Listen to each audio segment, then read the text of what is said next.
Hey everyone, welcome back to Calculus 3. This will be lecture 19 of the course. And in this section, we're going to kind of wrap up our overarching group of lectures dealing with differentiation of functions of two or more variables. And specifically, we're going to be discussing extrema of functions of two variables. So let's go ahead and jump into it. So we'll call this section 3.8, extrema of functions of two variables. Right, specifically two variables. Most of this will be generalizable to functions of more than two variables, but we'll stick with two variables for now, given this is Calculus 3 and it's really meant to be three-dimensional calculus. So let's see. In the previous section, we studied methods for finding extrema values for functions of a single variable, right? So specifically in Calculus 2, we talked about applications of differentiation, and we had a whole section on plotting graphs and looking for extreme values and relative mins and maxes, etc. And so in this section, you can kind of think of it as being in the same vein as that. We're basically going to extend some of those techniques to functions of two variables.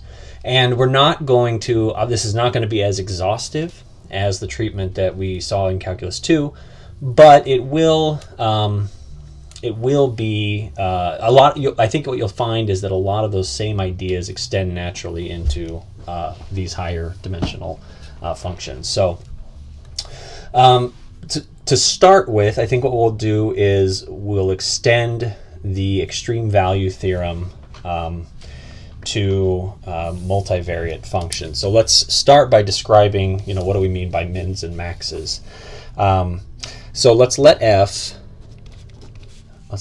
be a function of x and y, as per usual. Okay, and then we're going to say f is defined on some region R, closed region.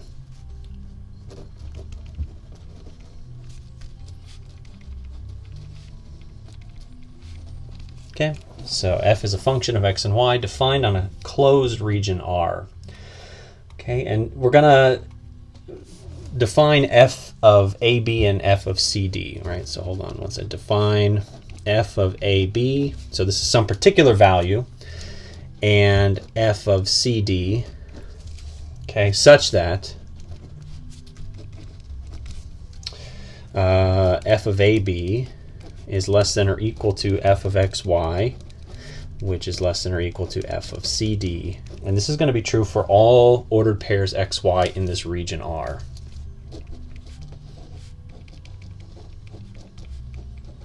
Okay, in this region R, this closed region R.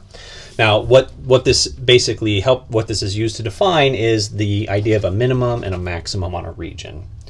Okay, so f of AB is a minimum on R, and f of CD is a maximum on R. Okay, so the idea here is very, very analogous to the principles of a minimum and maximum that we were used to in one-dimensional functions of one variable. Here it's the same idea, except you have to, instead of talking about intervals, you talk about regions, and obviously the function is a function of multiple variables here. Okay, and so this is what we mean by a minimum and a maximum. Okay, so let's jump into a kind of the starting theorem for most of this section. Say it's even also the star theorem for this section. So we're going to let f be a continuous function of two variables.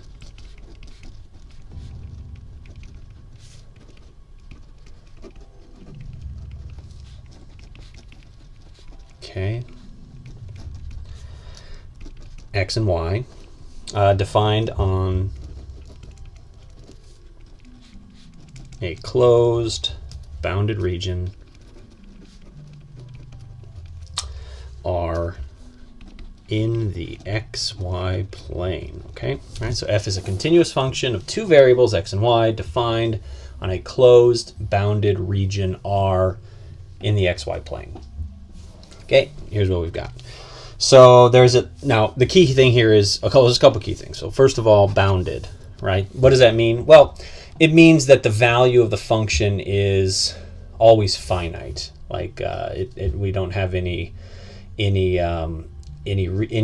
no part of this region R tends to positive or negative infinity. So it's a bounded region. Okay.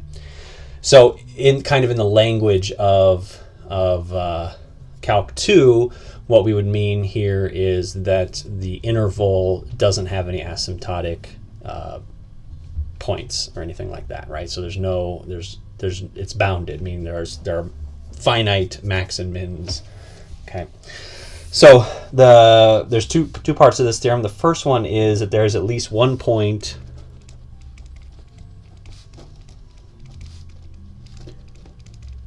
in R where f takes on a minimum value.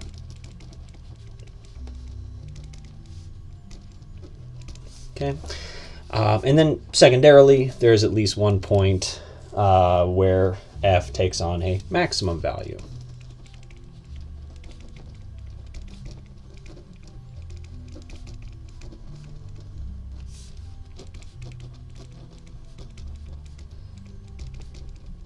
Okay, and that min value and max value is exactly what we mean up here, right? Basically, a minimum value is just a value where every other point in the region is greater than or equal to it, and a maximum value is a point in the region such that every other point is less than or equal to it, right? So kind of just the regular intuitive idea of a minimum and a maximum here. Okay, so very straightforward.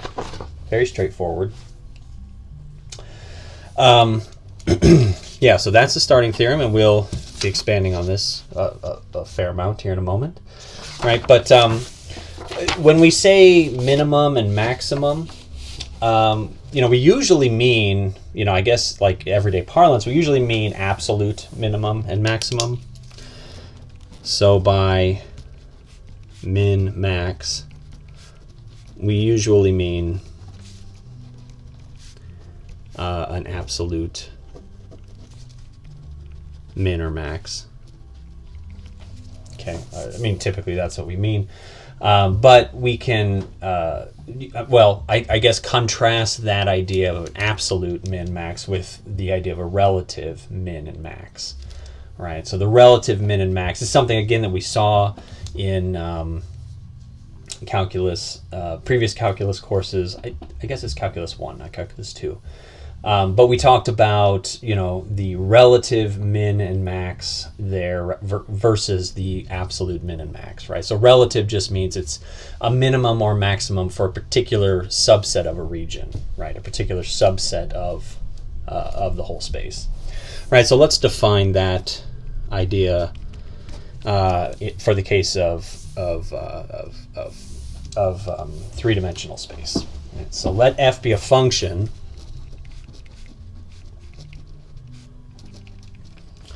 defined on a region R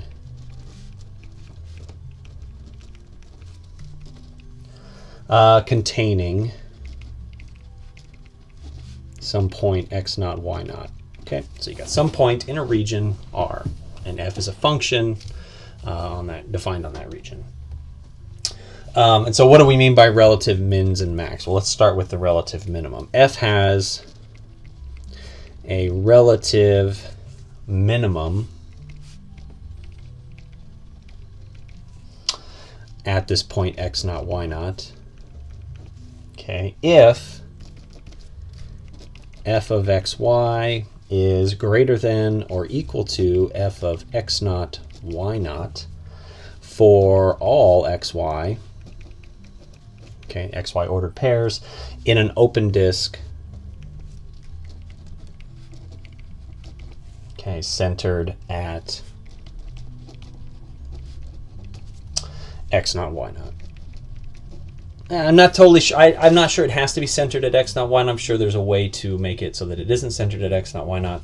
But I think we'll just leave it as this for this definition. I think this is fine. Centered, certainly you could always, if there's an open disk, you could always center it, right? So then let's say f has a relative max.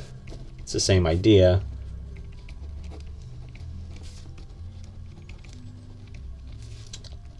At x naught y naught, if f of xy is less than or equal to f of x naught y naught for all xy in an open disk centered at x naught y naught. Okay, and again, I think it's possible for the open disk to not be centered, but we'll just leave it like this for now. Okay. Right, so now what does this mean? Like in this, I mean, hopefully this is relatively obvious, but you know, some of this language of open disks and that kind of stuff, maybe it's a little fuzzy. But so what are we saying here? Well, when we say that f has a relative max at x naught y naught, what we mean is that the point x naught y naught z naught is at least as high as all the nearby points on the graph. Okay, right, so f of x naught y naught being a relative max, so f of x naught y naught being a relative max means that the point x naught y naught, and then you could write z naught, but you know, maybe better to write f of x naught y naught, but you know, just as well write it as z naught. So the point, this is a point on the surface, right? So if f of x naught y naught is a relative max, what that means is that this point is at least as high, right? We'll say high as all nearby points on the graph.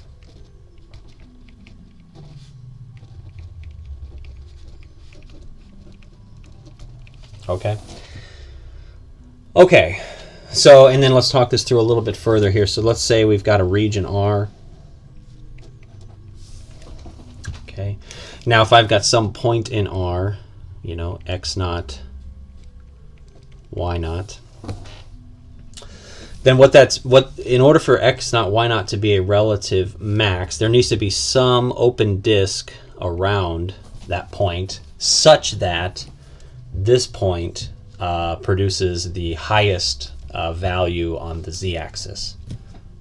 Okay. Now, it may be the case that if I just go a little bit further over, I find a value that's higher than x naught. So maybe this one over here is x1, y1, right? And it may be even higher than x naught, y naught, right? So, you know, it's certainly a relative max maybe on this space, but if I were to consider this entire disk, then x naught, y naught would lose its status as a relative max, right? So relative maxes are only, they're only defined, relative mins and maxes are only defined relative to some surrounding area. Okay, and so if you make the area larger, then your relative max and mins may no longer be max and mins. Okay, so, but all that's required is that there be some open disk around each of these points such that this is the largest or smallest point in the disk. Okay. Okay, perfect. Right, so that's what we mean by relative max and min. And again, it's very analogous to the relative max and min from Calc 1, right? From the Extrema on an interval. Okay. All right, good. Okay, so that's kind of the starting point, and now we can jump into how do we find relative max and mins. That's really kind of the focus of this section, right? And so to locate relative extrema previously and back in Calc 1, what we would have done, if you recall, is we would have identified what we called critical points, right? So we would have found the critical points and the endpoints of our intervals, and we would have looked at those. Those would, if we're going to have relative extrema, those are going to be the points where they'll be found. And so similarly here, we're going to define the idea of a critical point. Okay, so we'll let f be defined on an open region R.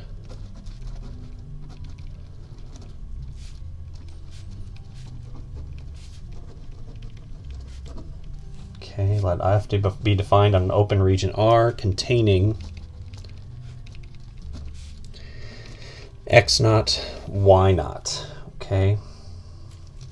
Okay, so then the point x naught, y naught is a critical point. Okay, it's a critical point of f if one of the following is true.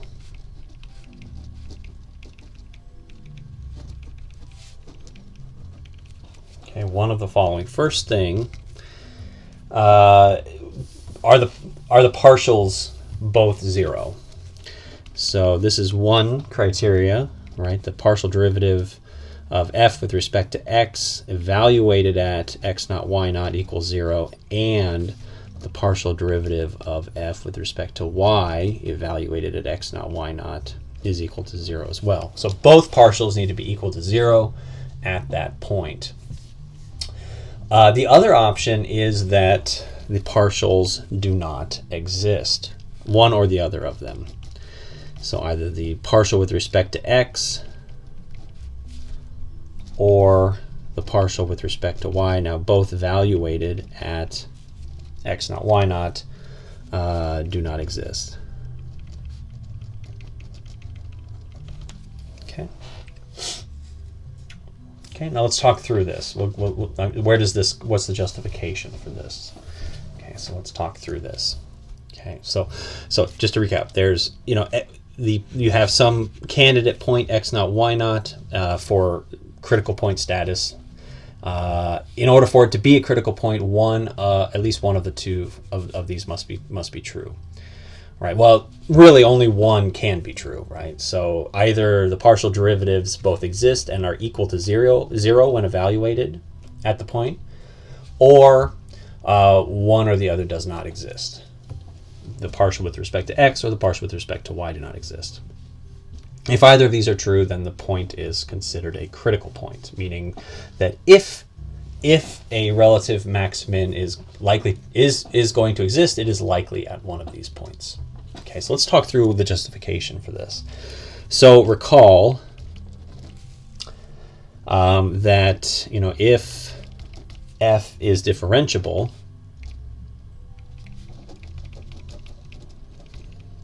okay, remember if f is differentiable and the gradient of f evaluated at x naught, y naught is equal to, now remember what the definition of the gradient, we had the partial with respect to x times the I vector plus the partial with respect to y times the j vector, right? So if f is differentiable and this gradient here is equal to 0i plus 0j, which is of course the 0 vector. If this is true, then every directional derivative at this point must be 0.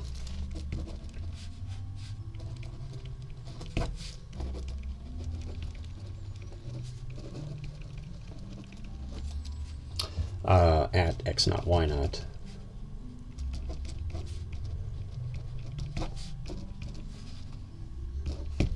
Okay, right, so if f is differentiable and the gradient is equal to 0, then every directional derivative at the point x naught, y naught must be 0, right? So this is like the idea of kind of, well, let me draw a picture, right? Well, okay, so what does this imply? This implies that the function has basically a horizontal tangent plane, right? That's what this implies. This implies that the function has a horizontal tangent plane at the point xy, x naught, y naught. Okay, so let's just kind of think of this through. So if I have some kind of a mound, right, in space, okay, and imagine this is, some surface, right, and it just kind of peaks up here at this one point, and this is the point x naught, y naught. Okay, so this would be the point x naught, y naught, f of x naught, y naught on the surface here. Okay, so if you've got a shape like this, then basically the surface, the plane at that point, the tangent plane at that point, it's going to be horizontal, isn't it? Right, because it's the top of a hill like that. Right, and that's all this is saying, right? If the function's differentiable and the gradient is 0, then all of the directional derivatives at that point must be 0, right? Meaning they're all 0. They're all flat. Okay, and so obviously such a point like as this is a likely location for a relative extrema, right? So such a point is a likely location for a relative max, min, extrema, right? Obviously the same argument would hold for the minimum, right? So say I've got a plane, right? It's got some kind of a lump heading in the downward direction there, right? And this is my point. And obviously the tangent plane at that point would be flat as well. Okay. Right, so that's the idea. That's the idea behind this critical point concept. Okay. All right. Very good. Let's take a look at one more theorem and then get into some examples. We're kind of gathering all of our tools together at the onset here. Okay, so if f has a relative extrema at x naught, y naught on an open region R, okay, then x naught, y naught is a critical point of f.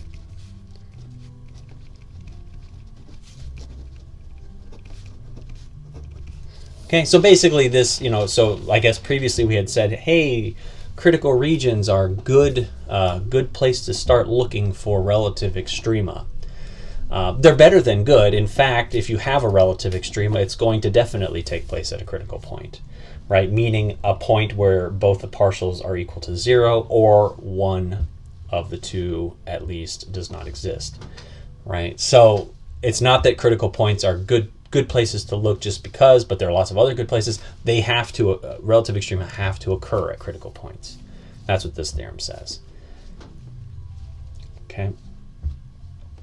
And so this is a fairly easy proof. We're not going to go through it just in the interest of time, but you can imagine what you would be able to show here is that, hey, if you have a relative extrema, it's going to have certain properties, and that is going to imply the definition of critical points for the same point.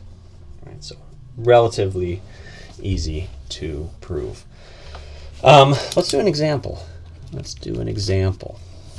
Okay, let's find the relative extrema of a particular function.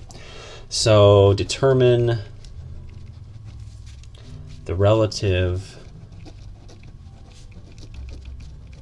extrema of f of xy equals 2x squared plus y squared plus 8x minus 6y plus 20. Nice big polynomial here. So, I won't be able to draw a perfect picture of this, but this is basically has a shape similar to this. Okay, it looks kind of like this, not exactly like this. So you've got some z direction, y direction, x direction, and you've got this sort of bowl-shaped surface in there. Now, it's patently obvious that, I mean, clearly obvious that this is going to have some kind of a relative min down here at the bottom of the bowl. But the question is, what point is that precisely, right? And so that's what that's what we've just discovered how to identify, right? We can figure out what point that is precisely. What we need to do is we need to find all the critical points and then evaluate which, if any of them, are relative extrema. Okay, and so this doesn't specify a region, so we are to assume that the region of interest is the entirety of the xy plane. Okay, and so what we'd want to do here is we want to start by trying to identify the partial derivatives. Okay, this is a polynomial, so this is very easy to identify the partial derivatives. The partial of f with respect to x is just going to be 4x plus 8. Right, remember all these others. These are 3 terms here without x are all considered to be constants, and so they just drop out. And the partial with respect to y, right, in this case it'll be 2y minus 6, and for the same reason the other terms drop out. Okay, so we've got our partial derivatives. And what we need to do is just identify where these partial derivatives are both equal to 0. Right? So what values of x and y make these equal to 0?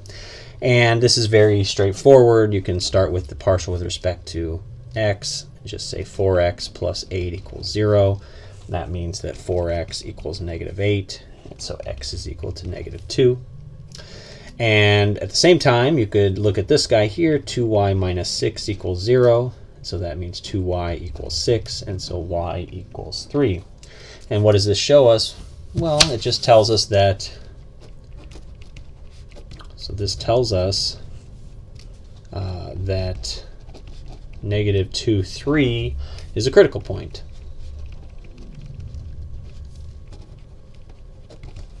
Okay, it's a critical point. And so there are a number of ways, a number of different methodologies that you could employ to determine whether it's a minimum or maximum. I guess if you plotted the graph, you could easily see that it is a minimum. But just speaking like sort of algebraically, how might we identify this as a minimum or maximum?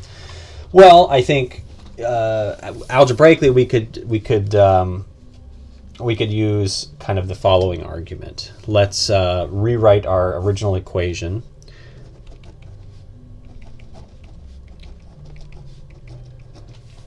Okay, plus 20 equals 0, right? So we want to set that equal to 0, and then we can kind of do a completing the square sort of argument here. So we could say 2x squared plus 8x, and then plus y squared minus 6y equals negative 20. Okay, now what do we need to do to complete the square? Well, we need to be able to factor this guy into, into the sum of a square, and basically we could add 8 there, and over here we could do something similar by adding 9, because 3 times 3 is 9. And so we would have to do that on this side as well, right? So this is just a classic completing the square, right? And then what we can do is we can factor here, right? So here what we would get is 2 times the quantity x plus 2 squared, and then plus, and then this would just be y minus 3, wouldn't it? Squared. And that's going to be equal to, all in here, negative 3. Okay. So let me flip this onto the next page. All right, so I've got 2 times x plus 2 squared plus y minus 3 squared equals negative 3. And what does this mean? Well, f of xy is equal to this.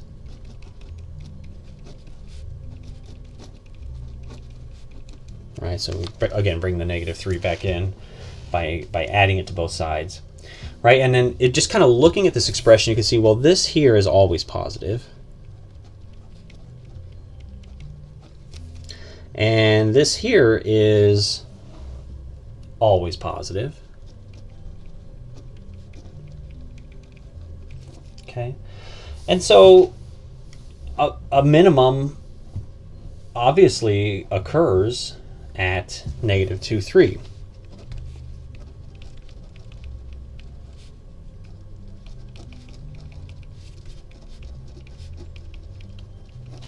Right? Because if I plug in a negative 2, this becomes 0. And if I plug in a 3 at the same time, this becomes 0. Right? So I've got 0 plus 0 plus 3. Right? And so that's going to be the minimum. Any other value that I plug in for x is going to make the whole expression larger because this is a positive added to 3. Right? So any other value, anything, larger x, larger y, smaller y, any other value at all is going to make this expression larger. Right? So let's say we would say that negative 2 comma 3. Remember, if I plug those in, I get 0 plus 0 plus 3. Right? So this is going to be the minimum, is a relative min. It also happens to be an absolute min.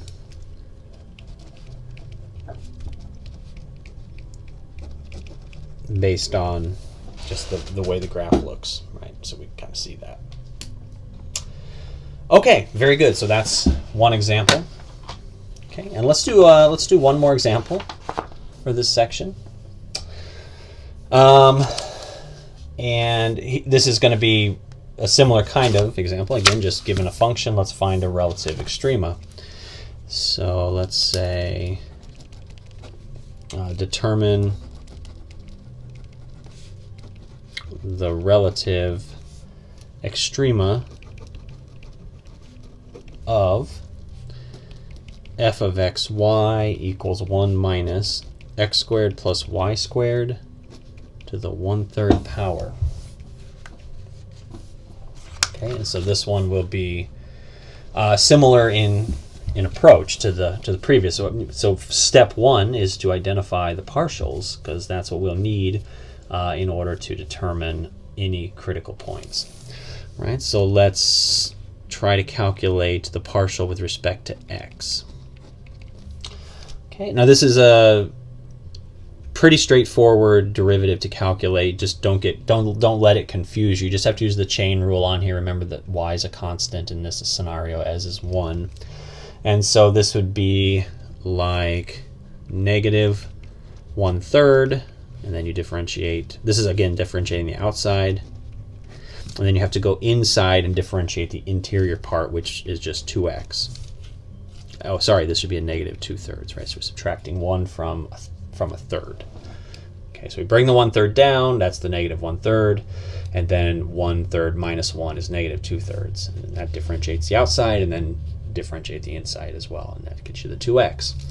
Right, and so this could be written as, let's see, negative 2x over 3 times this to the 2/3 power. Okay. And basically the exact same pattern for the partial derivative with respect to y, right? It's just instead of differentiating this part of the interior function, you differentiate that part. So it's basically the exact same thing.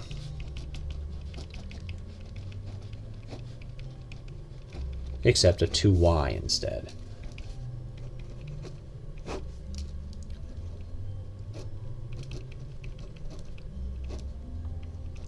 Okay, so you've got these two partial derivatives. And then the question is, when are these partial derivatives equal to 0?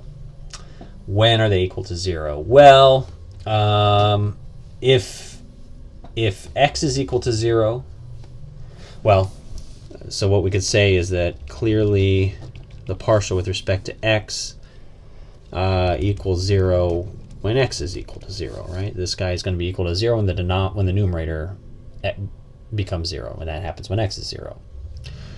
Okay, and f of y equals 0 when y equals 0. Okay, and now notice that so when x and y are both simultaneously 0, then the derivative actually doesn't exist because the denominator would be equal to 0. So this works out. This is the definition of a critical point. So 0, 0 is a critical point. Okay, so 0, 0 is a critical point. Okay. All right. So it's a critical point. Now the question becomes, is this a relative min or a relative max? And we have to kind of look at the function and do some reasoning here. So the function looks like this: 1 minus x squared plus y squared to the 1/3 power. So notice that this piece here is always positive. Right? So what that means is that you're always subtracting something from 1. Right? So you've got 1 minus some positive quantity. It may be a small quantity, maybe a large quantity, but it's always positive, so you're always subtracting from 1. And so what that means is that this function is less than 1, always. Okay. Okay. And so then basically that more or less kind of sets up the idea that this 0.00 must be a relative max, right? What can we say? Well, at xy equals 0, 0, we must have a relative max because any other xy will produce a point in 3D space that is less than 0, 0, 1. So we must have a relative max because, why? Well, because any other xy choice will produce a point